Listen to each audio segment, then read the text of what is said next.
The São Paulo rain fell like icy needles that April afternoon in 2026, soaking the cardboard box Sofia Mendes carried in her arms. Inside, the rest of her life, an ergonomic mouse, 3 notebooks scribbled with ideas no one would ever see again, and the Ventura Group badge that still smelled of reheated coffee from the last happy hour she'd never actually been invited to. The job was gone in 15 minutes.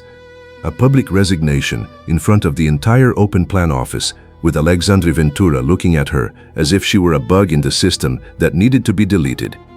Now the tiny apartment in Tatuapé was gone too. Eviction notice taped to the door with cheap masking tape, the landlord already changing the lock while she was still in the cancelled Uber, unemployed, homeless, with her mother calling every half hour from the hospital, her weak voice telling her not to worry. Sofia laughed humorlessly, the sound swallowed by the rumble of tires in the water. Worry? She'd been worried since she was 23, when her father died and left only debts and a good-luck daughter. If this humiliation has already hurt you as much as it hurt hers, leave a like, subscribe, and help our channel grow and reach 1,000 subscribers. Because what comes next, nobody lets go anymore. She stopped on the sidewalk, her hair plastered to her face, her sheer white blouse clinging to her skin. Her cell phone vibrated again, a call from her mother. Sofia didn't answer. She had nothing to say. She looked at the gray sky, at the headlights blurring in the rain, and felt the whole world slam its door in her face. That's when the black car stopped, a Range Rover that cost more than the entire building where she lived.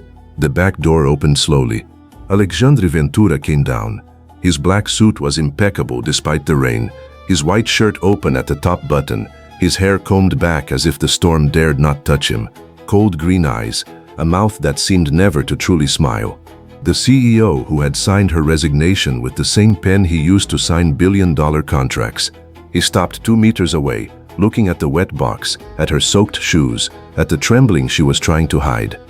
"You have nothing left, Sofia." His voice was low, deep, cutting through the rain like a blade. He reached into the inside pocket of his jacket and pulled out a bunch of silver keys. They gleamed even in the dim light. "Now you have my cover. Take it or sleep on the street." Her heart raced. Pure hatred rose in her throat. But the rain seeped into her bones, the cold already ached her teeth, and the eviction notice still burned in her memory. She wanted to throw the keys in his face. She wanted to scream that she'd rather rot in the street than owe a favor to the man who destroyed her.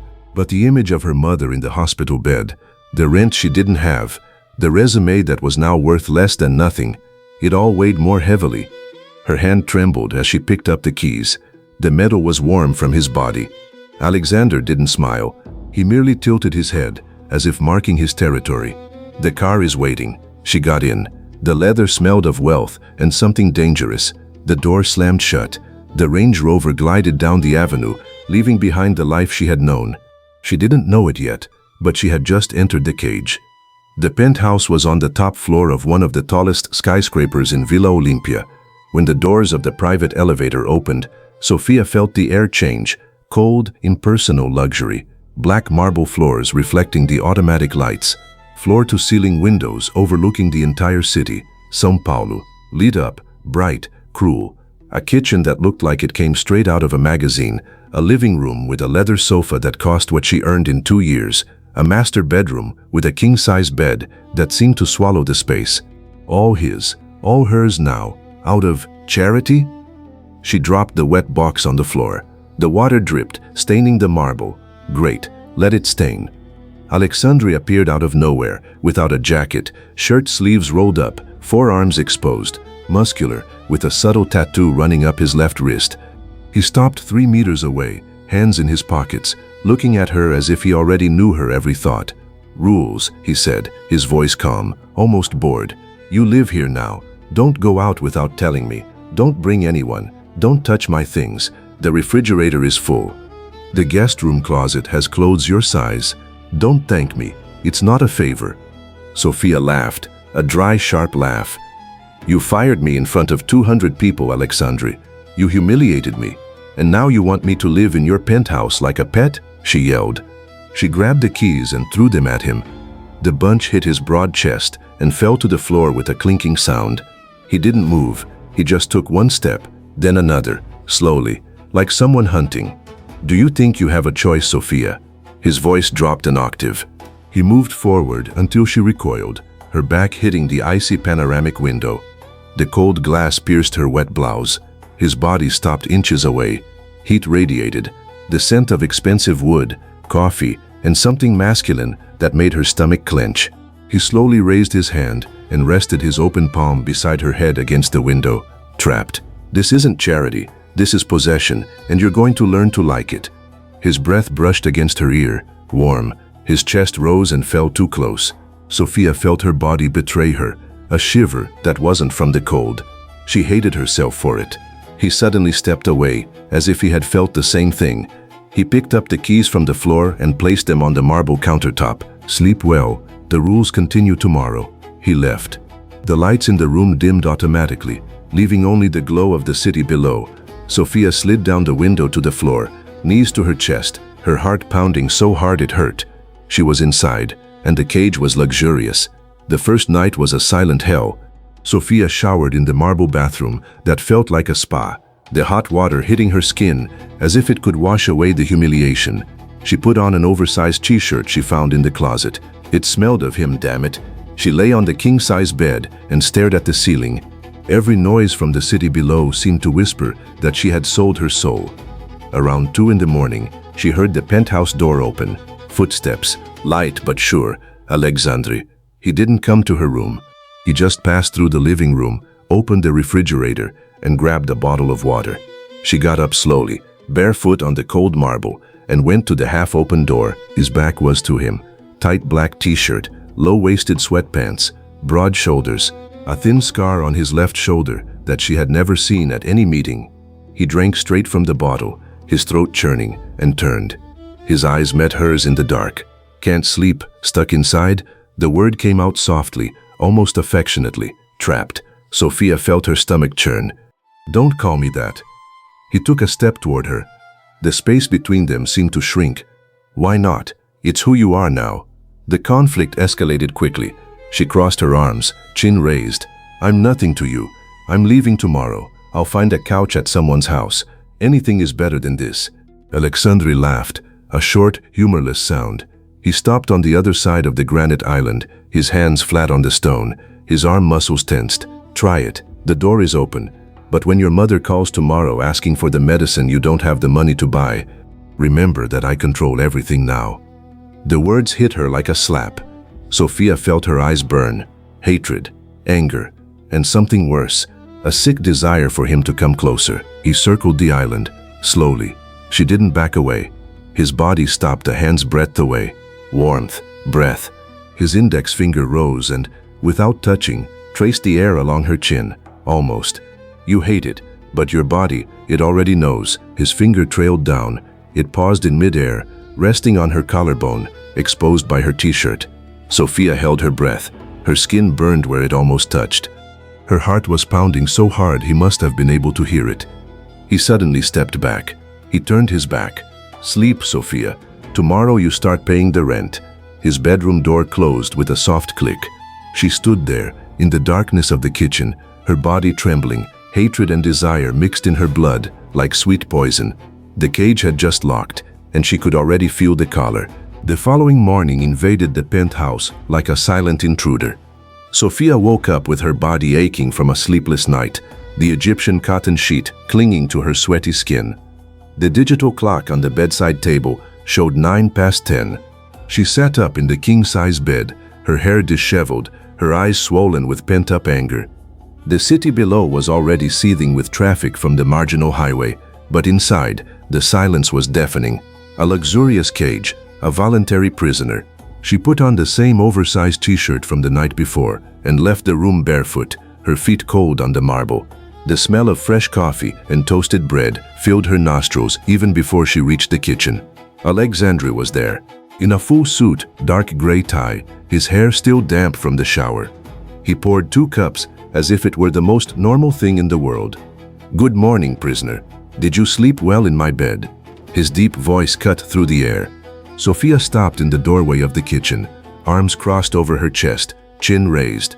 It's not your bed, and I'm not your prey. The conflict escalated quickly. She opened the refrigerator too forcefully, grabbed a bottle of ice water just to make noise. He didn't move. He simply slid a cup toward her across the granite island.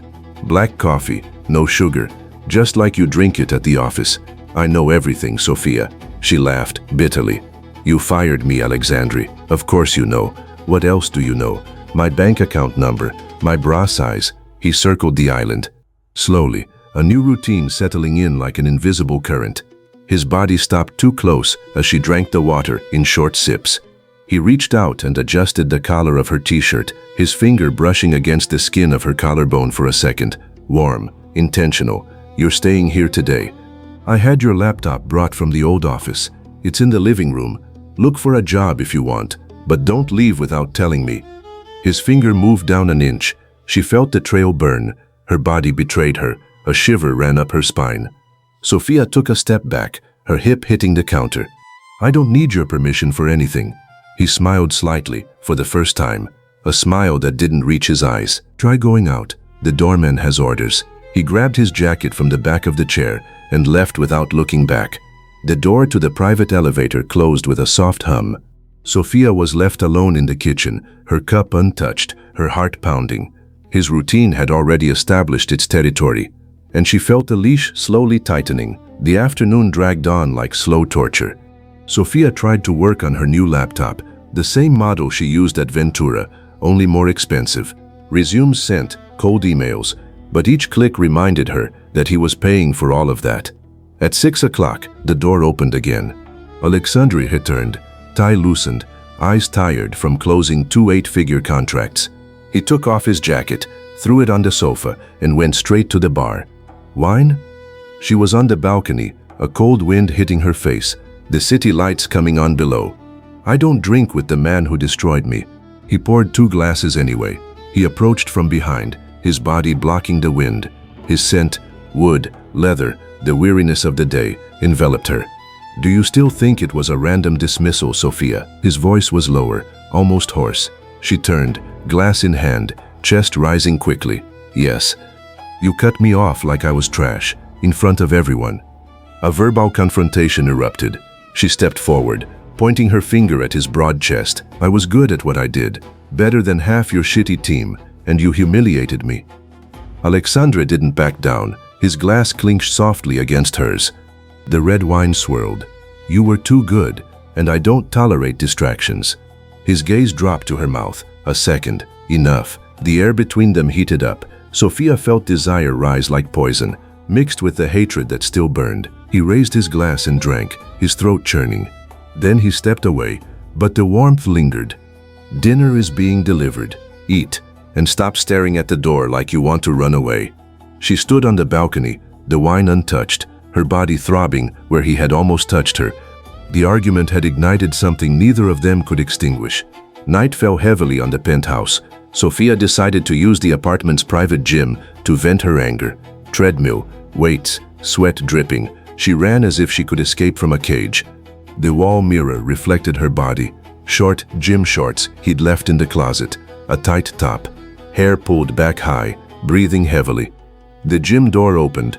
Alexandre entered, wearing a black sweatshirt and a tight t-shirt, his arm muscles defined. He had just finished working out in his room, sweat glistening on his skin. Too small for 2, she said, without stopping running. He picked up the dumbbells. The metallic clang filled the room. It's my gym. Immediate conflict. She stopped the treadmill, her chest heaving. Everything here is yours, including me, right? Is that what you want to hear? He dropped the weights with a thud. He lunged forward, full invasion. His body stopped inches from hers, heat radiating, his sweat mingling with hers in the air. He slowly raised his hand and, this time, touched her. His thumb brushing her jaw, pressing lightly, forcing her to look up. His skin was warm, rough from stubble. His touch traveled down his neck, his thumb pausing at his racing pulse. Sofia felt her whole body react, nipples hardening against her top, heat spreading through her stomach, legs trembling. Her mind screamed no. Her body whispered yes. Look at me, he ordered, his voice hoarse. She looked, his green eyes darkened, pupils dilated.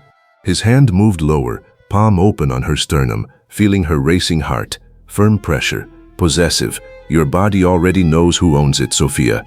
She wanted to push him away, but his fingers squeezed lightly, as if measuring how much she was trembling. The trace of his touch lingered even after he removed his hand. He took a step back, breathing heavily. Shower, now, and he left, leaving her alone in the gym, her legs weak, hatred and desire colliding like cars at high speed. The first invasion had already happened, and she no longer knew if she wanted to run away. The hot shower water didn't wash away the trace of his touch. Sofia stood under the stream, eyes closed, her skin still tingling where his thumb had pressed against her sternum. Hatred burned in her chest, but her body betrayed her, a low, persistent heat that ran down her belly and settled between her legs. She slapped her palm against the cold marble. "Idiot!" Her voice came out hoarse, almost a moan. She angrily turned off the shower, wrapped a towel around herself, and left the steaming bathroom. The penthouse was dark, only the city lights twinkling below like fake stars. She put on a thin nightgown she found in the closet, black silk, clinging to her hips, with a neckline that left her collarbone exposed. It wasn't hers, it was his. Everything was his. In the room, the silence was heavy. She opened the refrigerator just to make some noise, grabbed a bottle of water. That's when she saw it. On the low shelf of the bar, half hidden behind crystal glasses, an old framed photograph. Alexandre, younger, in his early 20s, embracing a blonde woman. His eyes in the photo still had light, not the coldness they have now. She picked up the frame. The glass was cold in her palm. "Curious, pray?" His voice came from the door of the master bedroom. He was leaning against the door frame, wearing only gray sweatpants, his chest bare, a tattoo climbing up his shoulder like a living scar. His hair was messy from the shower. He walked slowly towards her, his bare feet on the marble. Sofia didn't let go of the photo. Who was she? What turned you into this monster? The confrontation escalated rapidly. He stopped a meter away, his eyes narrowed. "Give it back." "No, you know everything about my life. I want to know why you chose me to destroy." He moved forward. Total invasion. His body pressed against hers against the counter, his hips trapping hers, his hands spread out on either side. The heat of his bare skin burned through the thin silk. His breath brushed her forehead. She was my fiancée. She cheated on me with my older brother, on the eve of the wedding. I walked into the room and saw everything. Since then, I haven't trusted anyone. And you remind me of her. Too smart, too sharp-tongued. I fired you because you were coming in here. He tapped his temple. And I don't allow that. His voice faltered for a second. Vulnerability cracking his armor. Sofia felt her chest tighten. She didn't want to feel pity. She didn't want to feel anything, but his body trembled slightly against hers, as if admitting it hurt. He took the photo from her hand and tossed it onto the counter. His thumb rose and wiped a drop of water that trickled from her wet hair onto her shoulder. Slow touch, possessive. Now you know, and you're still here. He suddenly stepped away, as if he had revealed too much. The door to his room closed. Sofia stood there, her legs weak, his secret echoing in her head like a chain. The cage had just shown a crack. The following morning brought jealousy like poison. Sofia was on the balcony, cell phone to her ear, speaking softly to Lucas, a former colleague from Ventura, who had sent a message of support. "I'm fine, Lucas. Seriously, I just need a favor. Do you still have contact with that headhunter?" His laughter on the other end was light, familiar. "Sure, girl. Anything I can help you with. Whenever you want, we can grab a coffee and I'll give you my contact information." She smiled involuntarily, for the first time in days, a voice that wasn't his. Alexandre entered the room at that exact moment, his suit perfectly dressed, but his gaze darkened as he listened to the conversation. He stopped behind her, his body blocking the morning sun. His hand slowly slid down her waist, palm open, fingers pressing against her hip through her nightgown. Strong, impressive. Sofia froze. "Lucas, I'll call you later." She hung up. "Who is Lucas?" His voice was pure ice. He turned her around, pressing her back against the glass balustrade. The cold wind of Villa Olympia whipped against her bare legs. His body pressed against hers, his thigh parting between hers, his hand sliding up her side until it stopped just below her breast. Hot pressure. A friend, that's all.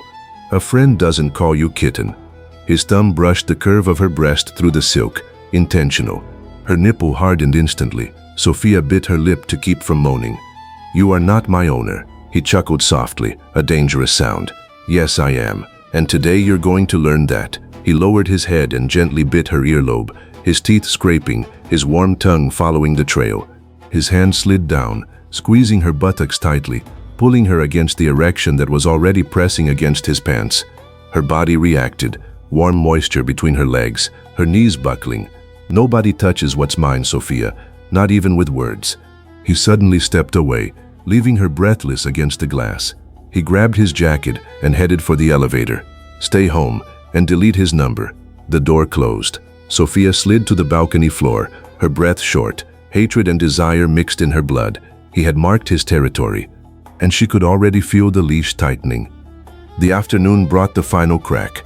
The cell phone rang while Sofia was trying to work on her laptop. The hospital's number. The nurse's voice was calm, but the words fell like a stone. "Sofia, your mother's condition has worsened.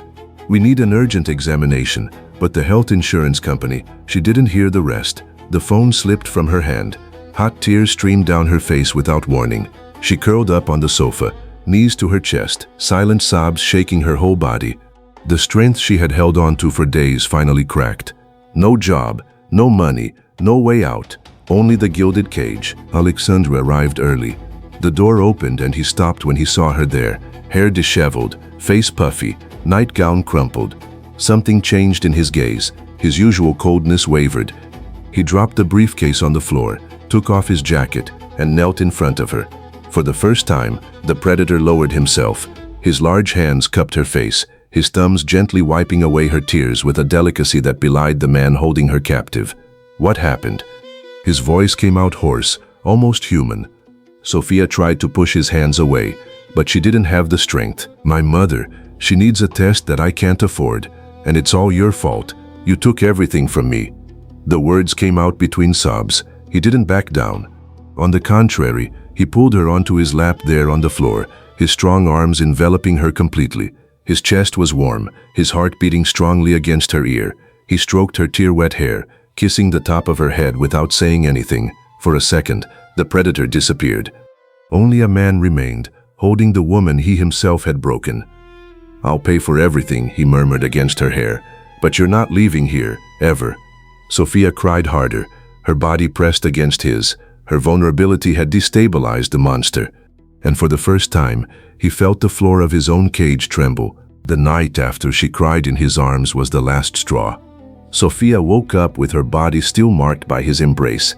The warmth of his strong arms, the scent of wood and man that had clung to her skin. She sat up in the king-size bed, her heart racing, and looked at the half-open door to the master bedroom. Silence. He had slept there, just a few meters away.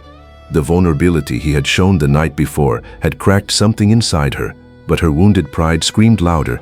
She wasn't going to stay. She wasn't going to owe anything anymore.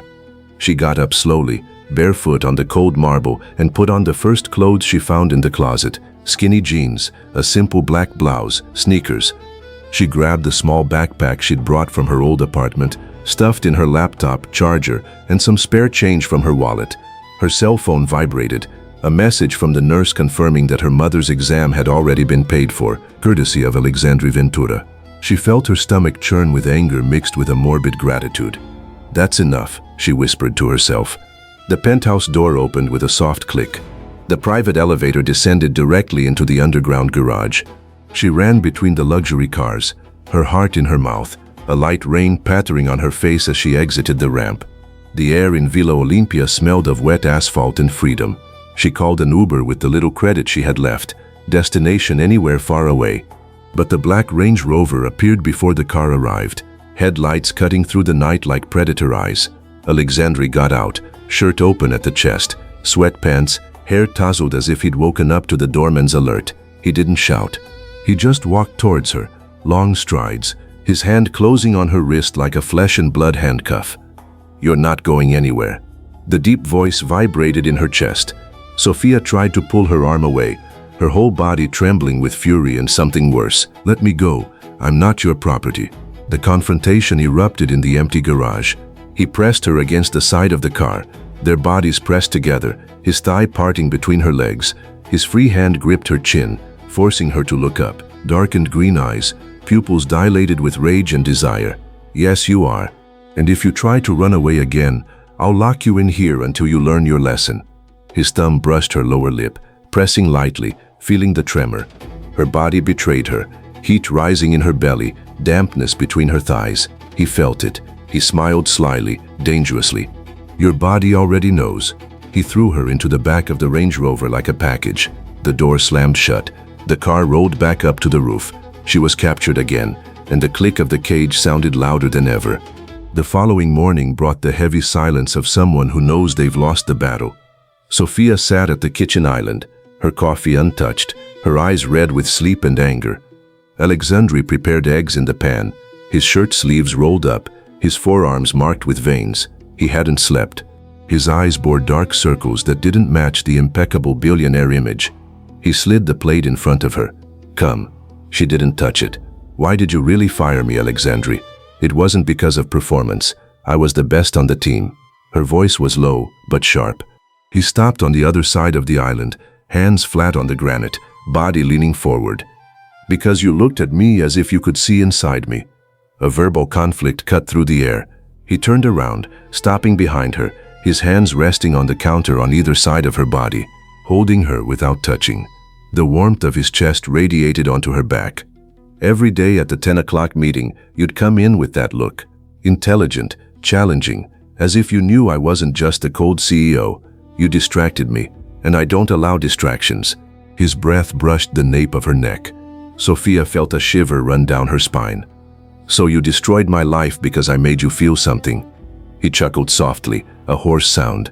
His hand slowly moved up the side of her body, his open palm sliding over her blouse, stopping just below her breast. His thumb brushed the curve, feeling her nipple harden. I fired you to bring you here, to have you exactly where I wanted you, in my cage. His touch tightened lightly, possessively. Her body arched involuntarily against his hand, pure betrayal. He felt her breath catch and took a step back, leaving a hot trail burning on her skin. Now you know part of the truth. The rest comes when you stop running. He left for his office, leaving her alone with the cold plate and the desire throbbing between her legs. The afternoon brought the turning point that shattered everything. Sofia was on the balcony, a cold wind hitting her face, trying to process his words. The open laptop showed an old email, a file she had never seen. He had left his tablet in the living room, without a password. Curiosity won. She opened it. Internal reports, contracts, and a folder labeled SM. Inside, photos of her from years ago, not from Ventura, from a graduation party in 2018, when she was 20 years old. Alexandra appeared in the background of one photo, looking at her as if he already knew the future. She heard his footsteps. She turned slowly, tablet in hand. What is that? Her voice trembled. He stopped at the balcony door, his face impassive, but his eyes betrayed him, raw vulnerability. I saw you before I hired you, at that party. You were laughing with a friend, your hair down, and I felt something I hadn't felt since the betrayal. I tracked you down. I got you into Ventura. I planned everything. The firing, the eviction, the keys. Final showdown. She dropped the tablet on the floor. The glass cracked. Did you manipulate me like a game? He stepped forward, his body pressed against hers against the balustrade. His hands cupped her face, his thumbs wiping away tears she hadn't even felt fall. It wasn't a game. It was an obsession. I needed to have you, because you're the only one who makes me feel alive again. His mouth stopped a millimeter from hers. Their breaths mingled. His whole body trembled against hers, his broad chest rising and falling, his erection pressing against her stomach, his warm hands on her face. Tell me you hate this. Tell me you want to leave. His voice came out hoarse, almost broken. Sofia felt the world spin.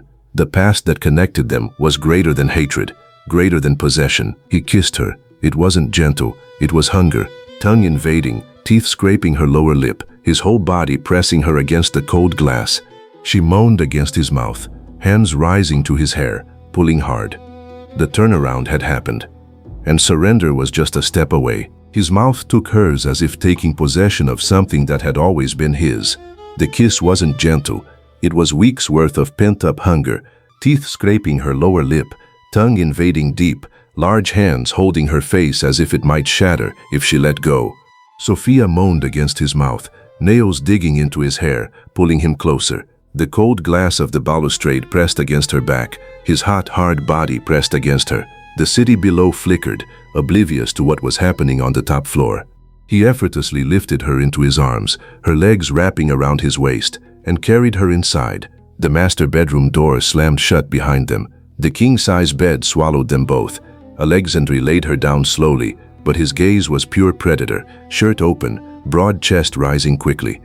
He stopped above her, knees parting her thighs, hands sliding across her black blouse until he ripped the fabric with a sharp tug.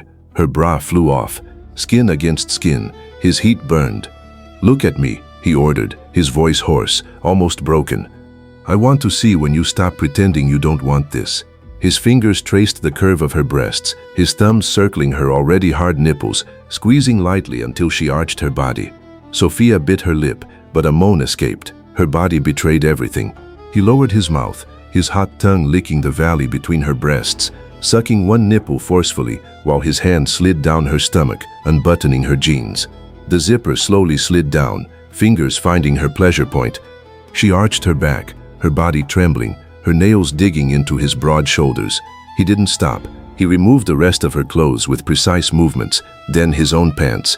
She saw the evidence of how much he desired her, throbbing there. He pressed himself against her, teasing her. "He says it's mine."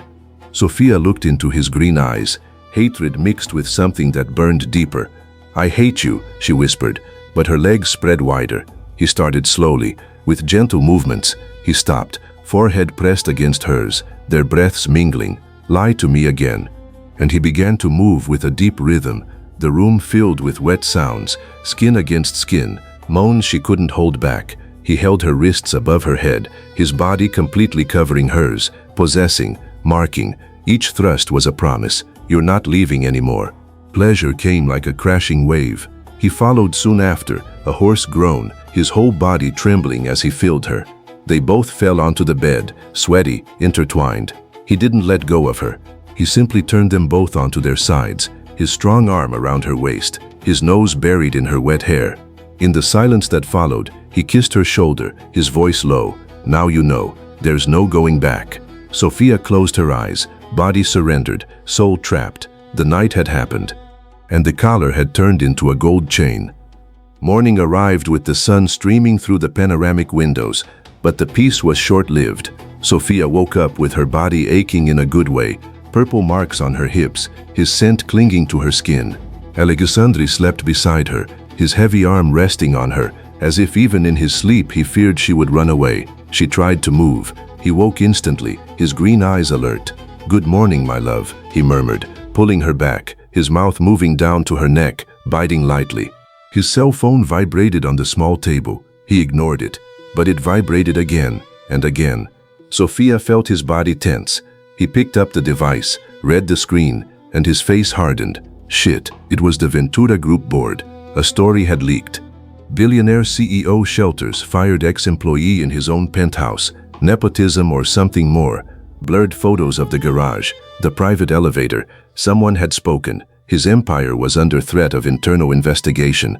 Reporters camped outside the building. And worse, her mother had received an anonymous call offering proof that Sofia was the mistress of the boss who had destroyed her. He sat on the bed, naked, his back muscles tense. "They want me to kick you out. They think you're weak." Sofia felt a tightening in her chest. The outside world had invaded the cage. She stood up, wrapping the sheet around her body. "So let me go. I'm not going to destroy what you've built." He stood up quickly, his hand closing around her arm, pulling her against his chest. "Absolutely not. You stay. I'll take care of it. But you're not leaving this penthouse until I say so." His voice was icy again, but his eyes betrayed genuine fear. For the first time, the predator felt that the prey could be taken from him. The day turned into a controlled hell. Video meetings, lawyers on the phone, double the security guards in the garage. Sofia watched him work from the living room, his suit perfect, his sharp voice giving orders. But when he hung up, he would come to her, kneel on the floor between her legs, rest his forehead on her stomach, and take a deep breath. "They won't take you away from me." That night, he picked her up again, took her to the shower, washed her body with careful hands, then fucked her against the hot marble, slowly this time, looking into her eyes as if he wanted to memorize every moan. The threat from the world only made his possession grow. The final surrender happened 3 days later, when the crisis exploded. A live press conference. Alexandre Ventura in front of the cameras, bright lights, microphones. Sofia watched from the rooftop, her heart in her mouth. He looked straight at the camera. Yes, Sofia Mendes lives with me. Yes, I fired her. And yes, I planned everything. Because she's mine. Not out of weakness, out of strength. Ventura Group will continue, and whoever doesn't like it can leave. He left the stage under flashing lights. He returned to the rooftop in record time. He went in, took off his jacket, loosened his tie, and went straight to her. Sofia was on the balcony, a cold wind hitting her face. He stopped behind her, his arms around her waist, his chin on her shoulder. It's over. The price was high, but you're worth every penny. She turned in his arms, her hands rising to his face. I am no longer your prey. He smiled, that rare smile that reached his eyes. No, now you're my partner, my owner, my everything. The kiss was slow this time, no rush. He carried her back to bed, but it wasn't just sex, it was mutual surrender. Hands exploring slowly, mouths discovering each new mark, bodies fitting together as if they had always been one.